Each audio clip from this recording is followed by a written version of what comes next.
Առողջապահության համընդհանուր ապահովագրության համակարգը Հայաստանում գործարկվել է հունվարի 1-ից։ Առաջին փուլում նախատեսվում էր ապահովագրել մինչև 1,5 միլիոն անձի։ Անահիտ Ավանեսյանի խոսքով համակարգին միացել են ինչպես պետական, այնպես էլ մասնավոր բուժհաստատություններ, պոլիկլինիկաներ, լաբորատորիաներ եւ դեղատնային ցանցեր։ Նպատակը քաղաքացիների համար ծառայությունների աշխարհագրությունը հնարավորինս լայն եւ հասանելի դարձնելն է։ Հունվարի 1-ից գործարկված հիմնադրամը եւ աշխատանքները համակարգը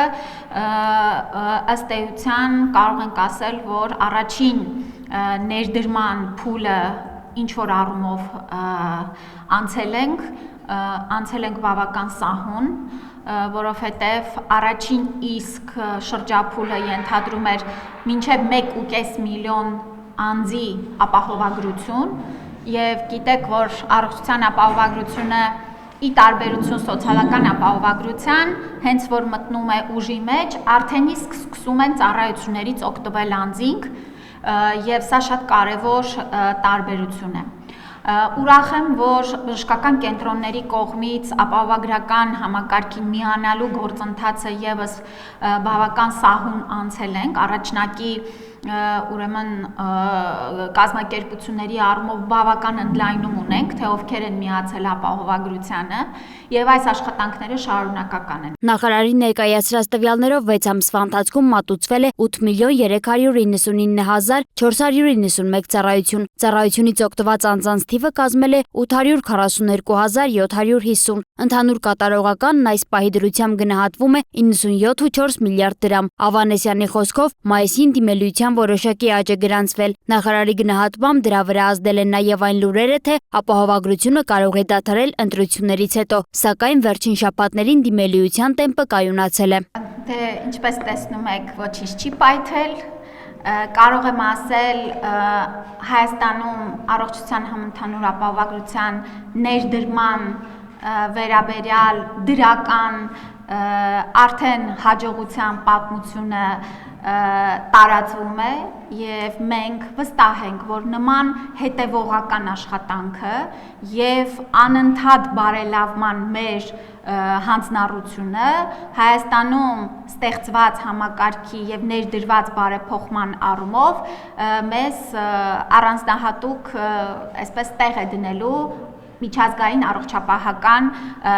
քարտեզում։ Համակարգի կարևոր շեշտադրումներից մեկն առաջնային օղակի պոլիկլինիկաների դերի բարձրացումն է։ Նախարարի խոսքով առանց առաջնային օղակի ֆիլտրերի բուժօգնությունը կարող է անկառավարելի դառնալ, իսկ ծախսերը արագ աճել։ Միևնույն ժամանակ քաղաքացիները շարունակում են դժգոհել հերթերից։ Նախարարը նշում է, առաջնային օղակում միջին սպասման ժամկետը չի գերազանցել 2 շաբաթը, իսկ հրատապ դեպքերը սպասարկվում են առանց հերթագրման բժշկական կենտրոնների անհետաձգելի բաժանմունքներում։ Մենք անցում ենք կատարում այն համակարգին, որ եթե անձին անհրաժեշտ է բուժօգնություն, ապա դա հասանելի է ապահովագրության շրջանակներում։ Եթե անձը ուզում է հարմարավետություն, լրացուցիչ, ապա հենց դրա համար է, որ կան մասնավոր ապահովագրական փաթեթներ, վճարովի ծառայություններ, որը արդեն հարմարավետության համար է, որ անձը հավելյալ վճարում է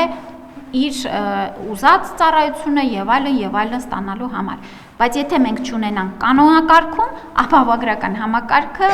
չի կարողանա գործել եւ կպայթի, ինչը մենք թույլ չենք տա։ Նախարարությունը նաեւ արձանագրում է, որ ապահովագրության ներդրման արդյունքում առաջնային օղակում աշխատավարձերի աճ է եղել։ Ըստ Ավանեսյանի, միջինում պոլիկլինիկական օղակում գրանցվել է 30-ից 40% աճ, իսկ ծանրաբեռնված որոշ նեղ մասնագետների աշխատավարձերը ավելացել են անգամներով։ Ապահովագրական փաթեթի արժեքը տարեկան 129,600 դրամ է։ Նախարարի խոսքով այդ չափը նույնն է բոլոր խմբերի համար, անկախ նրանից վճարում է քաղաքացին թե պետությունը։ Ապահովագրավճարները կարող են վերանայվել ամեն տարի ազգային ժողովի որոշմամբ հիմնադրամի հաշվետվության եւ հաջորդ տարվա կանխատեսումների հիման վրա։ Եթե վերանայվի ապահովագրավճարը, այդ վերանայումը կիրականացվի միայն ապահովագրավճար վճարողների համար, ոչ։ Եթե ապահովագրավճարի չափը վերանայվի,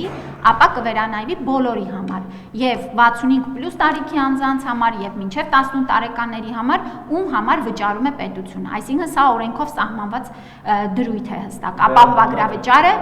Ապահովագրավճարը ֆիքսված է բոլոր խմբերի համար նույնական։ Հաջորդիվ արդյոք կարող է փոխվել ապահովագրավճարը, այո, եւ օրենքում դրված են այդ մեխանիզմները։ Ամեն տարի հաջորդ տարվա համար ազգային ժողովին առողջապահության նախարարը ներկայացնում է ապահովագրության հիմնադրամի կողմից կազմված զեկույց սպառված ծառայությունների, մատուցված այդ ամբողջ ծավալների, կանխատեսումների, գների փոփոխության եւ այլն, այսինքն ներկայացում են նախորդիվ տարվա արդյունքները եւ առաջարկ է ներկայացնում արդեն հաջորդ տարվա ապահովագրավճարի վերաբերյալ։ 2027 թվականի հունվարի 1-ից համակարգին կմիանան նոր խմբեր՝ քաղաքիրավական պայմանագրերով աշխատողները, տաքսի ծառայությունների վարորդները եւ բոլոր գրանցված աշխատողները, անկախ աշխատավարձի չափից։ 2028 թվականից նախատեսվում է ներառել արդեն ամբողջ բնակչությանը, այդ թվում գյուղացիական տնտեսություններում զբաղվածներին եւ ուսանողներին։ Սոնա Գիշյան, Free News, Ազատ լուրեր։